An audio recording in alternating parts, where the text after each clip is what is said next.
Todos aquellos que entramos en el camino espiritual, en un momento dado, por denominarlo así, siempre va a aparecer un término, un enemigo, el que hay que abatir de la forma que sea posible, con diferentes técnicas, métodos, hacia el que orientamos todos nuestros males, al que consideramos el problema,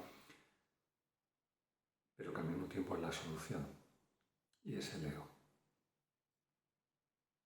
Cualquier persona que entra, se interesa o empieza a comunicarse con otros practicantes de cualquier técnica, doctrina, digamos, espiritual, siempre habla del ego. Hay que acabar con el ego, hay que eliminar el ego. Es el problema el ego, es el enemigo a abatir.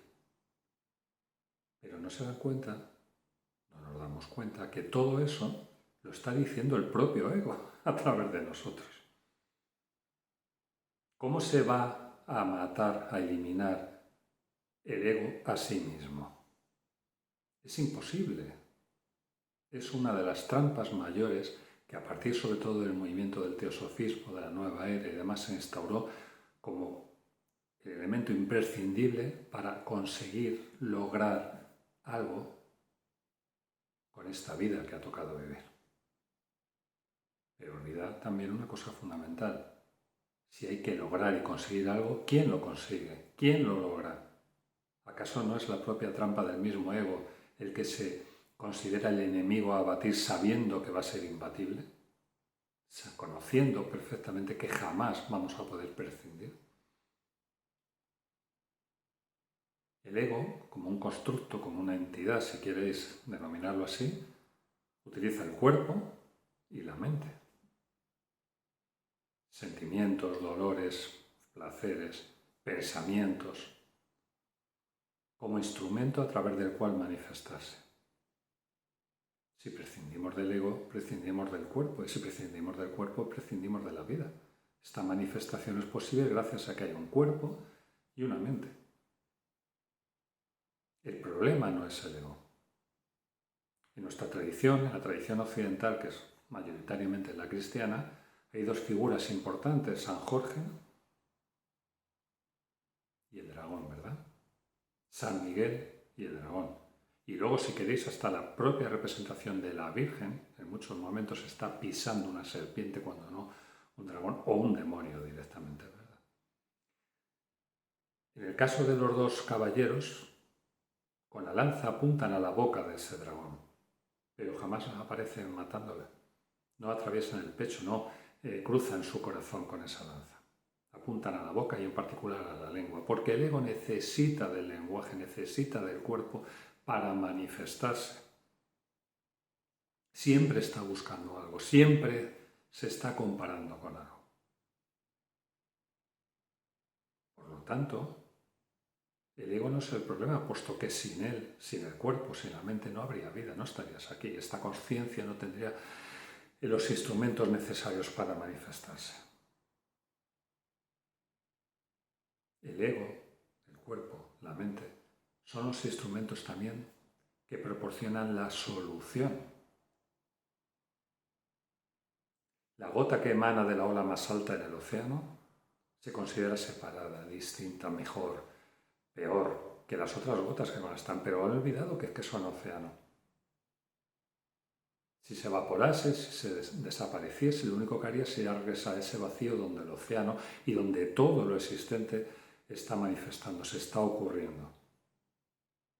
El contenido necesita de un continente, el vino necesita de una jarra, la ropa necesita de un cuerpo donde colocarse.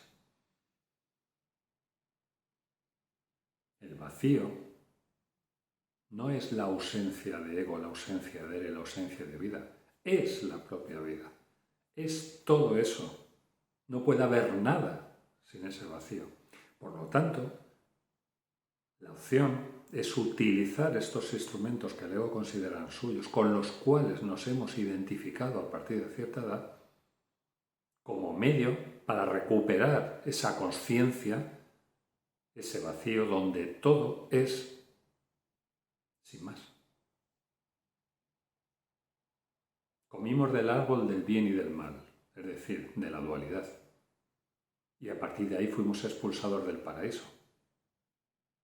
No por un Dios vengativo, no por un ángel con una espada llameante que te azuzaba para que salieses corriendo de ese lugar tranquilo, de paz.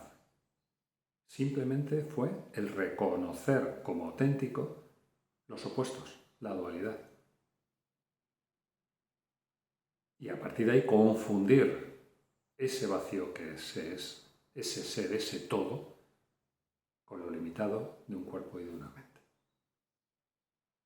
Todos tenemos un cuerpo, toda la creación tiene un cuerpo. Toda la creación, a su manera, utiliza ese cuerpo para vivir. Nosotros tenemos la mente también forjada y formada por pensamientos y a través de pensamientos. Hay un espacio donde el vacío se manifiesta, que es ese espacio entre dos pensamientos, ese espacio entre dos respiraciones, ese espacio al amanecer y al anochecer donde toda la naturaleza calla durante unos instantes. Porque cuando eso es reconocido y comprendido, cuando es, no puede haber nada más que eso.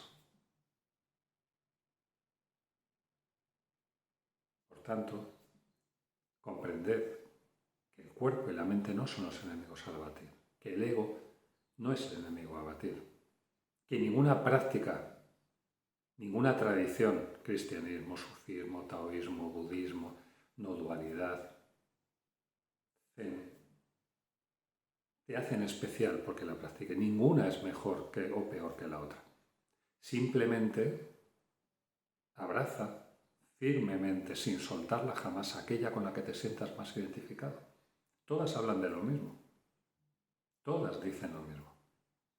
En la no dualidad hay mucha gente que habla precisamente desde el ego, sin parar, constantemente, haciendo comentarios, protestando, reivindicando, criticando, en lugar de preguntar o permitir que la pregunta surja desde esa respuesta que ya está ahí presente. ¿Cómo se puede desde cualquier tradición hablar y presumir desde el ego cuando precisamente lo que se busca es su trascendencia, su comprensión?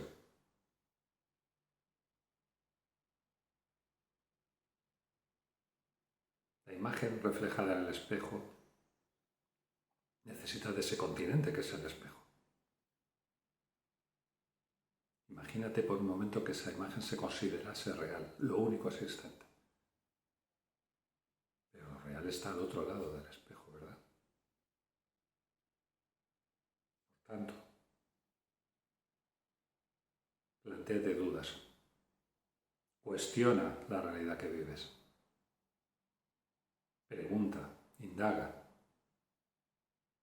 Busca tus autoengaños, no los autoengaños que tienen los demás. Esa no es la solución.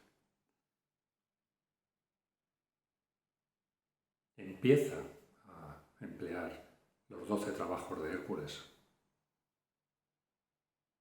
Empieza a indagar de qué manera, de qué forma te autoengañas constantemente. Va a haber una resistencia fuerte, feroz, única, poderosa. Pero si persistes, la trascenderás.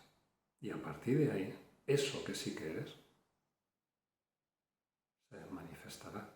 Porque no puede haber otra solución, no puede haber otra cosa que eso, que todo. Que lo denominamos así a falta de etiquetas. Porque poner etiquetas, etiquetar, es una labor del ego también.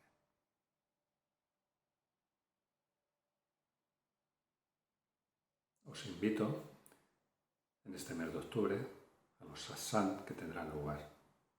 Si queréis participar, podéis escribir a lagraciadelaliberacion@gmail.com. Os esperaré.